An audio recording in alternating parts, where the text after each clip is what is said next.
สวัสดีครับเช้านี้ที่สกลนครเสน่ห์อิมุสุสวัสดี FC ทั่วโลกนะอยู่ข้างหน้าผมนี้คือว่านทิพย์พญาเนตรใช้ส่วนหัวของเพิ่นเนื้อเห็ดยาพี่น้องอันนี้คือส่วนใบของเพิ่นนะพี่น้องนะ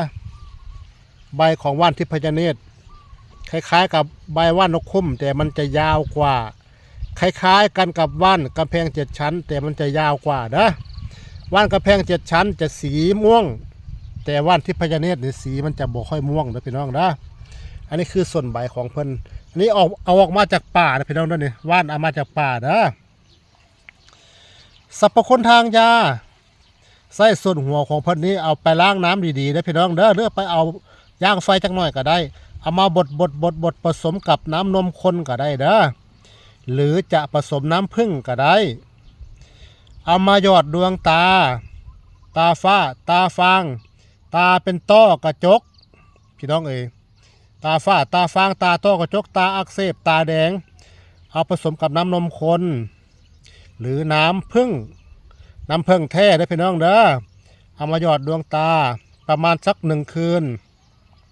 มันจะเป็นเยื่อขาวๆออกมานะพี่น้องเด้อในดวงตาของเฮานะเป็นเยื่อขาวๆออกมาให้ใช้ตอนเช้า1 ครั้งตอนแรก1 ครั้งเด้อพี่น้องเด้อเห็ดไปสักระยะหนึ่งอาการพวกตาต้อหินฤทธิ์สีดวงตาของท่านจะบรรเทาเบาบางหรือดีขึ้นหรือหายเด้อพี่น้องเด้อพอใส่ไปสักระยะหนึ่งอาการดีขึ้นแล้วให้ท่านหยุดใส่เด้อพี่น้องเด้อเพราะสมุนไพรตัวนี้เฮาใส่นานปืนเอาไปมันก็จะบ่ดีต่อร่างกายเฮาเนาะพี่น้องเนาะพอใช้ให้เสร็จแล้วดีแล้วให้หยุดพี่น้องเพิ่นยังสามารถเอาไปสกัดทำน้ำมันนวดตูเด้อพี่น้องเด้อแก้ปวดเมื่อยตามร่างกายปวดเส้นปวดเอ็นเส้นยึดเส้นตึงได้อย่างดีได้พี่น้องนี่เพิ่นยังเป็นว่านมงคลคงกระพันชาตรีปลูกอยู่เฮือนอยู่ซานเรียกเงินเรียกทองเรียกทรัพย์เมตตามหานิยมได้อย่างดีได้พี่น้องได้นี่เด้อท่านเห็นแล้วหูจักแล้วถ้าท่านจะเอาไปรักษาดวงตาให้ท่านศึกษาดีๆก่อนนะพี่น้องเด้อยันท่านเอามาผิดพี่น้องถ้าเกิดท่านเอาว่านมาผิดเอาประโยชน์ดวงตาท่านจะบอดตื่มเลยพี่น้องดูสังเกตดูข้างหลังใบนะพี่น้องเด้อจะเป็นลักษณะนี้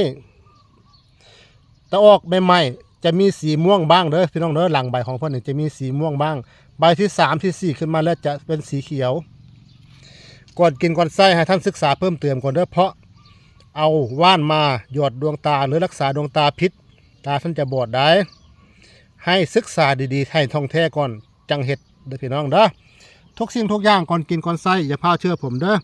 ให้ศึกษาเพิ่มเติมก่อนค่อยหาอยู่ค่อยหากินแล้วท่านอยู่ดีมีแห้งอย่าเจ็บอย่าไข้ขอให้สุขภาพแข็งแรงกับผมขอบพระคุณครับ